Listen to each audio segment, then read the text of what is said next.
what your ideal client is struggling with is not what you're struggling with. Ooh. That's where most people go wrong, is they can't put themselves in the shoes of their prospect because they are not that person in this exact moment right now. If you write a piece of copy with this framework in mind, you are going to, first of all, halve the time that it takes you to write copy. Yeah. Second of all, halve the time that it takes you to write copy that actually generates leads and inquiries and sales.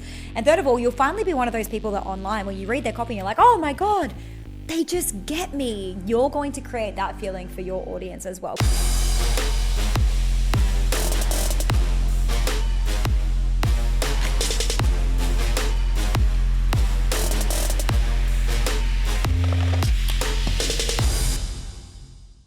Welcome to the Success School podcast. We're on episode 81 today. Steph, how are you feeling? I am always pumped to get behind the mic and have yarns with my best friend, CEO and husband. Best friend.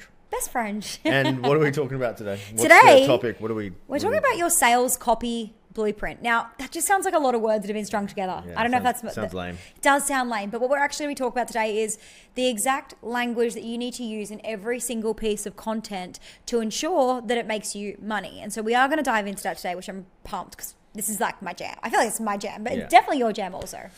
Definitely Steph's jam.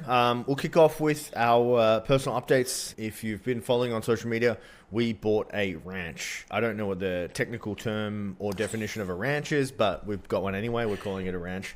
So 26 acres in the east side of Perth. Not going to tell you where it is because we don't want any stalkers coming, hanging outside our windows doing weird stuff. It's Until in they Lower pay us. Chittering, just up the top of the suburb. So come hang, weirdos. You are welcome. But anyway, super excited. We're going to do some fun stuff. What are we doing on the ranch? Does that make you a cowboy? Yeah, I think I'm a cowboy officially.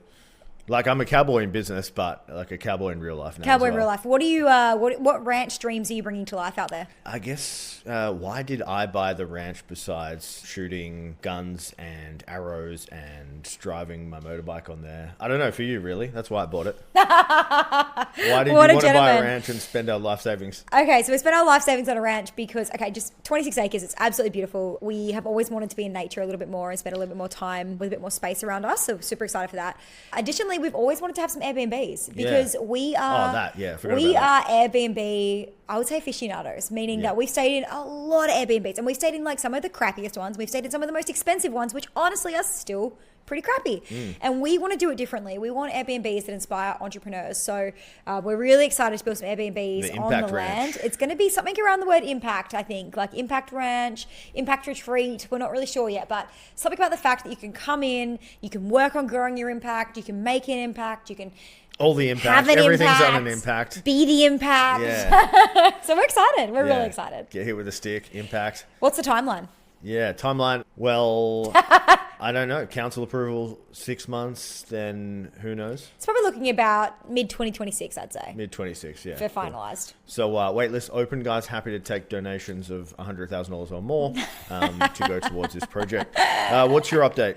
When we were in Bali over New Year's, Tim and I always do this like thing where we kind of reflect on the year. I feel like everyone does that, but we wow, so profound. Yeah, revolutionary. But we ask ourselves the question, like, what do we want to do differently this year compared to what we did last year? And for me, this year, it really was around hobbies. I really want to explore avenues outside of work and find more fulfillment and things that make me happy outside of work. Outside of complaining? Outside of complaining about work. And Just so joking. I especially have made a list of 8 hobbies that I must tick off this year. Now, 8 doesn't sound like a lot, except for the fact that we travel like 6 months of a year. So it's really hard to learn a hobby when you're not here. So 8 hobbies, which means that I basically have to do like 1 to 2 a month to make it work. Kicking off, I have a cooking workshop booked at the end of this month. And then early Feb, I've got a secondary cooking workshop. I was going for Mexican food and barbecue first and foremost. I support these hobbies. Thank you so much. Yeah. Fellas, this is a hack. Just suggest cooking as a hobby for your wife. The feminists are up in arms. Okay, let's dive into the episode today. So this is going to be a lesson, a verbal lesson in the art of copywriting. And it's much less about understanding words as it is about understanding the way that humans think and feel, which copywriting is just an avenue of tapping into the human psychology, right? So the foundation for any successful piece of content or any business ever is going to be like, who do we help? What do we actually offer them? And how do we help them? And so we have created a bit of a foundational structure. And I put a post up about this a couple of weeks ago on my social media, and it went off. And our beautiful podcast manager was like, I think you guys should create a piece of content around this. And so, it's really about having your point of difference written down on a document so that you can use it before you make every piece of content. So Tim, do you want to go through the kind of pieces, the elements that will be included in our sales copy blueprint? Yeah, for sure. So there are 5 elements in the sales copy blueprint TM. Okay, so trademarked on that one. So what you want to do is ask yourself and write this down. Who are they? Who is the person? Give as much detail as possible here. I think like Steph was touching on this a little bit before, but when people write copy or they try to write sales copy or they try to write blueprints, they're like, why is my copy not working? And then they just write stuff and they actually don't have any of the prerequisites that are required to write good copy. And copywriting or a professional copywriter will probably tell you that more of time goes into actually researching your ideal client than writing the copy. Therefore, as an amateur copywriter listening to this right now, you should probably do the same. Yeah. So the first one is, who are they? Where are they now in relation to the problem or what they do or what you do? What are they struggling with on a day-to-day? So you could go a little bit deeper on what are they struggling with, but what keeps them up at night? What are their pain points? Like those type of questions. Then what do they want, or like what are their goals? And then how can we help them get their goals? And how is your advice that you're giving or your perspective, how is it unique? Yeah. If you answered this or had this on a piece of paper, so like what we highly recommend is like really, and we're going to deep dive this with you today, okay? But we highly recommend that you deep dive this and then read it before you make every single piece of content. Because if you write a piece of copy with this framework in mind, you are going to, first of all, halve the time that it takes you to write copy. Yeah. Second of all, halve the time that it takes you to write copy that actually generates leads and inquiries and sales. And third of all, you'll finally be one of those people that online where you read their copy and you're like, oh my God, they just get me. You're going to create that feeling for your audience as well. But Tim, let's give an example of bad copy. Sure. Oh, yeah, love it. Let's go. For all the fitness people on here, this might resonate with you, or you might just think this is dumb. But I'm running a 21-day fit challenge coming up. We're going to get fit, toned, and lose some weight. Very bland, but you might be resonating with that because that's how you write, or you might not be resonating with that because you're actually someone that goes deep into the pain points of what people want, their desires, their fears, and their frustrations. So that's very like surface level copy. And as I'm hearing it, you're probably like bored and falling asleep anyway. Okay, so Tim, let's break this down. So the first one was, who are they? So this is the biggest pain point that I think we see as coaches who coach other entrepreneurs, is that most people are too scared to niche. And so, we just went and did a 3-day challenge about this, or a 3-day event about this. And niche is by far the most common mistake that business owners make. So before you gave the example of the fit challenge, if it was, 30-year-old mums who just had a baby who want to lose 5 kilos post-baby weight, it cuts through the noise so much more. You get a lot of people who are going to put their hand up because they're like, oh my God, that's for me. I really need that. Talk to me about why people avoid having a niche.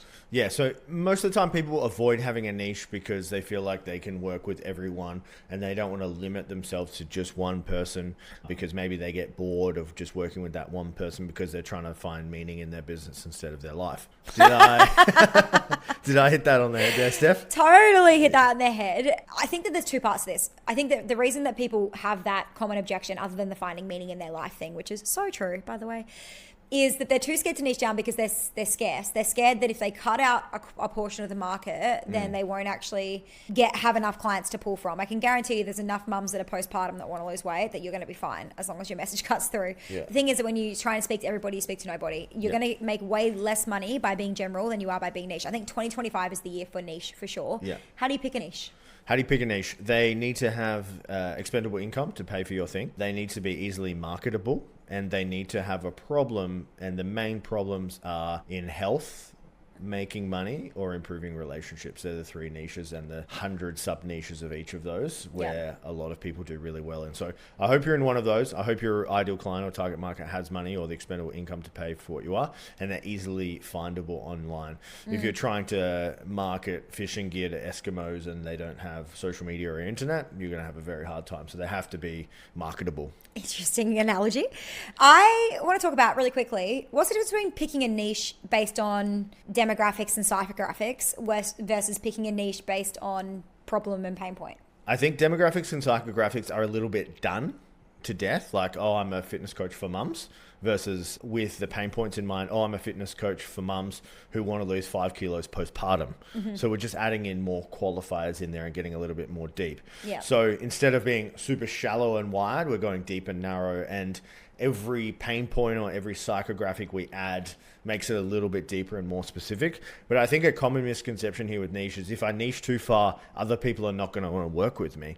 And we get that in all the time in Success School. People come to us and they're exactly not coaches and consultants, but they're a rough subset of them, or they have some commonalities with them. Obviously, we'll still work with them in Success School, but we're not going to market to them. Here's the thing. You can sell to everybody, but you can't market to everybody. Yeah. So we still have a lot of agencies that sign up. We work with a lot of copywriters. We work with a lot of website designers. We work with a lot of VA agencies. We have a lot of agencies that we work with, to be honest. We don't market them, but they come via referral and people sign up anyway because they see the results in our website and things like that.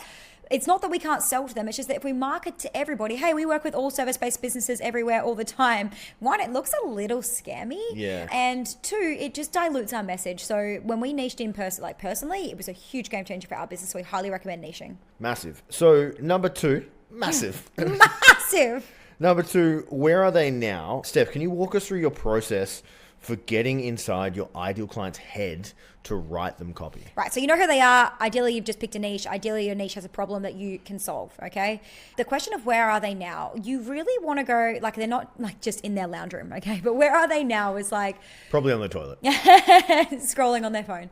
Where are they now in comparison to where they want to be? So for example, if you are a money coach and you want to help your clients save $100,000 a year in their savings so they can put it towards buying a house, where are they now? Well, they might have $10,000 in savings. Okay, cool. So now we know that there's a start point. At point A, your program ideally takes them from a point A to a point B. Okay, point B being the $100,000 in their bank account. So point A is $10,000. That's great. That's like the top level. It's like level A of understanding where they are now. Then there's the next level down, which is okay. And how does having $10,000 in their bank account currently make them feel? It probably makes them feel uncomfortable because they don't feel like they have enough there to feel safe. They feel like every time they buy a holiday, $2,000 or $3,000 just magically disappears out of their account. They feel like they can never quite grow it and it's always stagnant, or even worse, with inflation, it's actually going backwards. They don't feel safe making financial decisions. They don't feel like they can invest, and they feel really trapped in their job. Okay, so that's level B. Then we go level C. Okay, and how is that affecting their life? Well, the way that she now shows up, because she's stressed and feels trapped in her job, she's unhappy and she feels scared all the time. Because she doesn't trust herself with money, she also isn't trusting herself fully in her relationships. And you can just dive deeper and deeper and deeper and deeper on this person.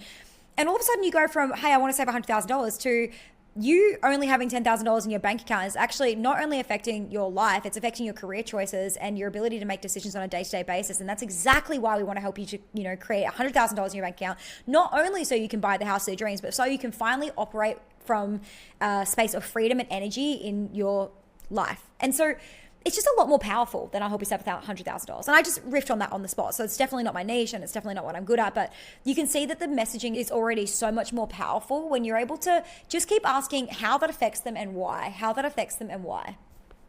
The next part is, what are they struggling with? So the question of, so you have like the niche, you have where they are now, and then what are they struggling with? Where does this go wrong? What your ideal client is struggling with is not what you're struggling with. Ooh. That's where most people go wrong, is they can't put themselves in the shoes of their prospect because they are not that person in this exact moment right now. Okay. Huge mistake that a lot of people make with copy is they just assume that their thoughts, feelings, actions, beliefs when they were this person at some time in their life is exactly the same, but you are not them. You are not living their experience. You are not living their existence in that exact moment. So it's really hard for you to write copy unless you've been that person. And if you want to get amazing at copy and you never want to have a financial issue ever again in your life, I would spend some time interviewing these exact people and asking them in their shoes right now, what are you struggling with? What keeps you up at night? How do you feel in this moment? Tell me the feelings. Okay, we keep saying feelings because copywriting is about eliciting feelings. Okay. It's not about being like, I've got a challenge and we're going to do 21 sessions in 21 days and we're going to leave you so fucking sore that you're not going to be able to get out of bed and straighten your arms. People don't want that. They want the feelings that are associated with it. I reviewed a landing page this morning for one of our clients, and it was the first draft of her landing page. It basically had the name at the top, what the program was going to do, and then it went into all 8 weeks of the modules, and that was it. And so basically the landing page was like the name, what it does, and the inclusions. Yeah. And it was about confidence. There was nothing that was tying me. So it's like, hey, I have this thing. Here's what's included. Like, here's why you should buy it, like from me, because I'm the person that you should buy it from. Versus, hey, you have this problem. And why is that a problem? And how is that affecting you? And let's go deeper and deeper and deeper. And then we're going to solve it. And I'm going to solve it through these 8 mechanisms. Each mechanism has a training attached to it. And then you also get like personalized support, whatever, blah, blah, blah. And here's why I am the person to teach it to you. All of that was missing except for the 8 modules. And so it's really important, guys, like when you are reading, like Tim said about making people feel something, like sales copy is not saying, here's the price point, here's all the inclusions. It's actually about making someone feel moved to an action. And that's what feelings will do. Steph, do you want to give us the next one, number 4? What do they want? So where do we see this go wrong in copy? Yeah, cool. So we see this go wrong all the time. Like if we use ourselves as an example, so we're coaches, we help our clients, generate leads. Leads are not what they want. Leads are the immediate want, but what they really want is a business that creates enough money to help them have the freedom and the lifestyle that they desire. And so really understanding there's the immediate need, the immediate want, which is the leads, but really the leads mean nothing if it doesn't lead them to the outcome that they want of like the sales, the consistent sales, the passive sales, the sales which means that they don't have to, work very hard. They get to have clients come in, they get to have a lifestyle business, they get to travel, 6 months of the year. Those things are the things that they really want. And I think a lot of the time we see the what do they want go wrong because people are like, they want to lose weight. Yeah, but yes, yes, they do want to lose weight. How much weight do they want to lose? Like, let's get really specific first of all. And second of all, what do they really want? Well, they really want to feel confident going down to the beach with their kids. They really want to feel confident at school pickup. Wherever it is, whatever space it is in, they really want to feel confident in the bedroom with their husband with lingerie on. Like they really want the other things, the intangibles that go with the tangible result. And so I think it's really important with sales copy to tap into both. So when you're doing this question here, it's not just like, yeah, they want to lose 10 kilos. Okay, and what would that allow them to do is the next question. And then lastly, Tim, how do we help them get it? So obviously, if you're an expert in your thing and you get a result and you have a process to get a result, that process can be turned into what they call in copywriting a unique mechanism. So it's unique to you. And rebuttal or an argument we get on this all the time is like, the process I'm doing is not unique. I'm not unique. I'm not a special flower. I don't really know how this is unique, but you are unique and everyone's unique and their way of doing things is unique. Therefore, it can be a unique mechanism. An example of this, if you've seen Steph on my content, we talk about compound marketing, the paid ads advantage, cold to sold. Any of these unique mechanisms to describe an outcome that we get. We put a little TM on it. Everyone thinks we're amazing and that this stuff actually works. But they are unique mechanisms that get a result. Everything that you do in your business has the ability to become a unique mechanism. The way you get results is a unique mechanism, but you just need to tell people how you do it and the process of it. And obviously that elevates how professional someone thinks you are and the confidence in your service. Other than that, you can create an offer. And an offer around what you do. So fitness example, I'm a fitness guy. We're going to lose 4 kilos in 4 weeks for busy mums. That's a better example than I'm going to do a 21-day challenge and we're going to do 21 sessions and get really sore. 4-week challenge, 4 kilos is an outcome on that. And it's for busy mums. We have nailed that to death. Yeah, totally. I want to talk about the unique mechanism thing just for one more moment. One thing I see with people when they start their unique mechanism, they're like, oh yeah, well, like they fill in an onboarding questionnaire and like they think that they're like, their onboarding process or their, client experience process is a unique mechanism. And sometimes it is, but more often it's not. The unique mechanism in your business is likely to be something that you have no conscious awareness of right now. So, for example, if you were to look at the 4 kilos in 4 weeks thing, there would be, in Tim's world, Tim's a very highly, if you guys don't know, he's a very highly educated scientist with the body, right? So if Tim was to run this, he would probably do it, knowing from a scientific perspective exactly how many less calories they would need to eat, because they would definitely need to eat less calories, how many additional sessions they would have to do per week, how many calories they would need to potentially burn in those sessions, the average amount of steps they would need to do to burn X amount of calories as well to make sure that they could actually get that result. And he may turn that, because there is a scientific process to that. There is a scientific process to everything that you do, even if you're not a scientist. And so it's really important that you just, like, you have a way of doing things. Like the way that Tim sets up ads is genius. And there's a way of doing, his way of doing it works. It works for all of our clients. And what he had to do was he had to go, okay, here is my process. I need to pull it out of what I do naturally, and then I need to put a TM on it and create a process about it so that people can replicate it. Most people just aren't doing that in a unique mechanism. They're just not pulling their conscious, like all their unconscious competence forwards to be able to actually like get someone a result. Guess how many calories it is to lose 4 kilos? I did calculate it in my head. As we were talking, yeah. How many calories? 30,800 calories burnt. Negative. Yeah. That's a lot of calories. That's a lot of calories. A lot of workouts. That's a lot of being sore. It's a lot of not eating very much. So if you guys got something from this, Steph has a little something that we're going to invite you to. Look, this is a great blueprint, right? Like, and we went through this 2 weeks ago on our challenge, and it was on our free workshop, and it was phenomenal, and people got so much out of it. And it's harder to explain than it is to show. And so what I would love to invite you guys to do is to join our next workshop. Again, it's free, guys. We are here and we're in our season of giving. Yeah. And we just want to help as many people as we can to just get some clients this year. Like small business owners got slammed last year, and we're just so down to support you guys. So we have a workshop coming up in 2 weeks' time. It's on how to get your next 10 clients. We're going to go through a bit of this. We're going to tie it all into making an offer, and we're going to make sure that you actually get 10 clients in the next couple of weeks so that you can finally start this year with a bit of momentum and just get some runs under your belt, get a bit of motivation. So if you want to join us, you can click the link below in the What's the URL? Because we're really notes. proud of the URLs. What is the URL, Tim? So we have probably like 50 URLs in our account at the moment. So it's next10clients.com.